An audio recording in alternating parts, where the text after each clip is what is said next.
Victoria Derbyshire on her Gisele Pelicot interview by BBC Newscast, 33 minutes. Gisele Pelicot was drugged by her husband of almost 50 years so that dozens of strangers could rape her in her own home while she was unconscious. Her husband filmed every assault. Most of the 51 men convicted pleaded not guilty despite being on camera. And when she had the chance to hide behind French law and keep the trial secret, she chose to let the world know who she was. The shame must change sides, she said. From the victim to the rapist.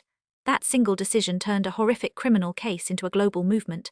Victoria Derbyshire just sat down with her for an exclusive interview, and what Pelicot told her will challenge everything you think you know about surviving the worst thing a person can endure. Section 1. Meeting the woman behind the headlines. Victoria Derbyshire was nervous. She had read Pelicot's memoir 4 times. She knew the case inside out, the 51 convicted men, the largest rape trial in French history, the years of drugging that went undetected. But she had never spoken to Pelicot beforehand. There was no briefing call. She did not know how open this woman would be about the most devastating experiences a human being can suffer. Derbyshire's preparation included a detail that captures the humanity of this encounter. She only has O-level French, so she recruited her sister's best friend, who is half French, to help her learn the phrases she needed. She wanted to greet Pelicot in French. She wanted to tell her she had read the book. She wanted to say it was an honor to meet her. These small courtesies mattered because what followed would require extraordinary trust between 2 strangers. The interview took place at the Hôtel de Ville in Paris, a building of stunning beauty that the team chose deliberately. Pelicot's memoir described how she would dress elegantly every morning before her trial, put on makeup, and present herself with strength to the courtroom. The setting matched the woman. When she arrived, Pelicot told the crew how beautiful the room was and said she felt comfortable there. That comfort would allow her to say things that are almost impossible to say aloud. Section 2. An unbreakable woman. He tried to break the question everyone asks is why. Why would a husband do this to the person he shared his life with for nearly 5 decades? Pelicot's answer, delivered to Derbyshire in that elegant room, is devastating in its clarity. She was an unbreakable woman, and for some reason her husband wanted to break her. He had proposed sexual fantasies that she rejected. She said no, clearly and firmly, so he found another way. He descended into the darkest corners of the internet, found forums with names like without her knowledge, and learned from other men how to drug someone and chemically make them submit. Because she said no in life to his fantasies, Pelicot told Derbyshire, he found a way of making her submit to what he wanted to do. For at least 9 years, Dominique Pelicot spiked his wife's food or wine with his own anxiety and insomnia medication. She was unconscious when strangers entered her home. And here is the detail that haunts the case. She was angry with herself for not noticing. 9 years of being drugged, of unexplained blackouts, of symptoms she could not explain, and she blamed herself for missing it. That misplaced guilt is something survivors of every kind of abuse will recognize instantly. Section 3. The 51 ordinary men. What Pelicot could not comprehend, and what makes this case uniquely disturbing, is who these men were. They were not strangers from some criminal underworld. They were fathers, husbands, grandfathers, shop workers and IT specialists and volunteer firefighters and truck drivers, men who would go into someone's home in the dead of night, rape a clearly lifeless woman, and then go about their lives the next morning. Most of them pleaded not guilty, even though Dominique Pelicot had filmed every assault. Their defense was breathtaking in its audacity. They argued that because the husband was present, that constituted consent. The fact that Pelicot was unconscious, that she could not possibly have consented, that the evidence was on video, none of that penetrated their logic. It was just unreal, Derbyshire said. The newscast hosts reflected on what this reveals. These men's life stories are so mundane, so ordinary. That is what makes it terrifying.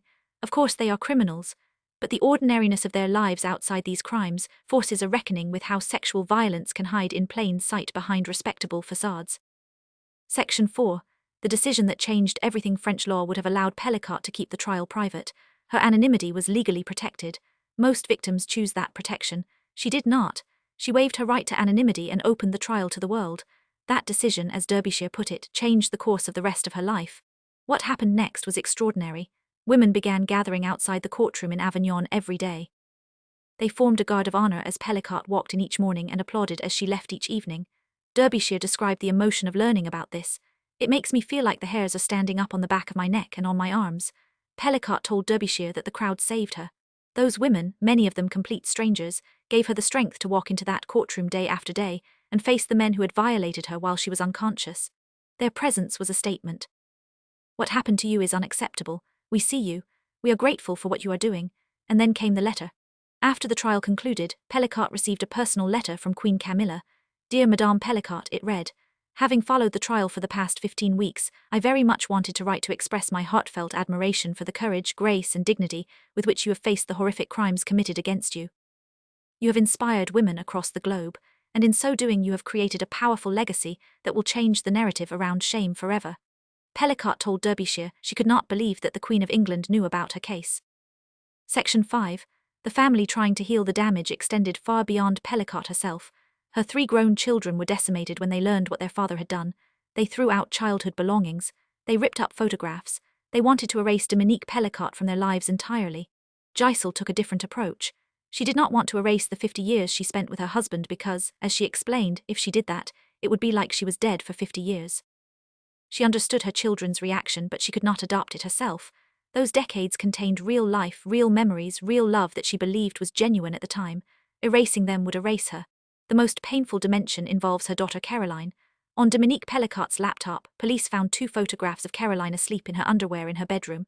Caroline is convinced her father abused her. Dominique denies it. Gisele does not know. That uncertainty has put an immense strain on the mother-daughter relationship.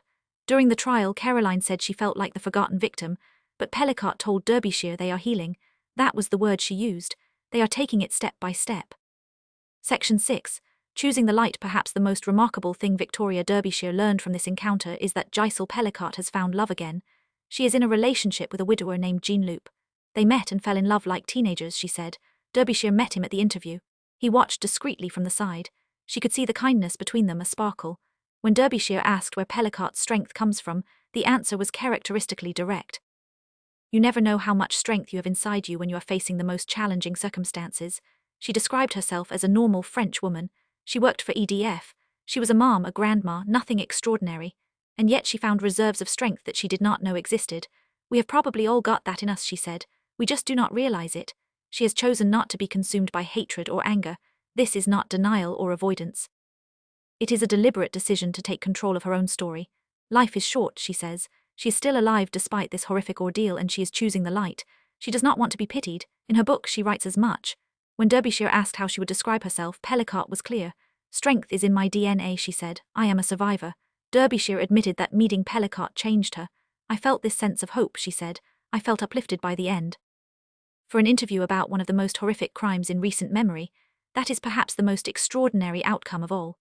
Key takeaways: Gisele Pelicot's decision to waive her anonymity and open France's largest rape trial to the public transformed a criminal case into a global conversation about shame, consent, and survival. Her husband drugged her for at least 9 years and invited 51 men to assault her, most of whom pleaded not guilty despite being filmed, arguing that the husband's presence implied consent. The ordinariness of the convicted men, fathers, workers, volunteers, forces a reckoning with how sexual violence hides behind respectable facades. Despite the horror of what was done to her, Pelicot has chosen to reject hatred and anger, found love again, and describes herself as a survivor whose strength is in her DNA. Her message to the world is that shame must change sides, from the victim to the perpetrator, a principle that has resonated with women across every continent.